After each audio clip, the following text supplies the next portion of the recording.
দেখো এই অঙ্কটা হচ্ছে মাধ্যমিকে আসার মতো একটা অঙ্ক এবং এই অঙ্কটা সবাই কিন্তু এই এত বড় করে করে, কিন্তু কিভাবে তোমরা 2 সেকেন্ডের মধ্যে এত ক্যালকুলেশন না করে উত্তর করবে আমি তোমাদের শিখিয়ে দেবো।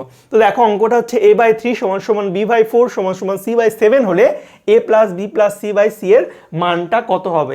তো সকলে প্রথমে কে ধরে নেয়, তাহলে a = লিখে দেয় 3k, b = 4k, c = 7k, তার ভ্যালুগুলো পুট করে মানটা পায়। কিন্তু যেহেতু তুমি আমার ভিডিও দেখছো আমি তো এমনভাবে করাবো না, একটু ডিফারেন্ট ভাবে করাবো, ঠিক আছে। তো দেখো কিভাবে আমরা করব অঙ্কটা।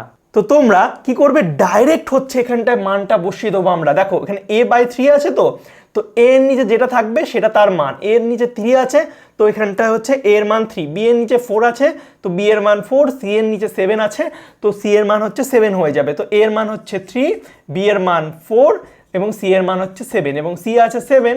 এবার সিম্পল যোগ করব, 4 আর 3 7 আর সাথে 14 আর নিচে 7, কাটাকুটি করলে হচ্ছে 2, তাহলে উত্তর হয়ে গেল আমাদের 2। দেখো কত সহজে আমরা করে ফেললাম। তো ভিডিওটা ভালো লাগলে অবশ্যই লাইক করবে আর এই রকম সুন্দর সুন্দর ট্রিক শেখার জন্য অবশ্যই আমাকে ফলো করবে।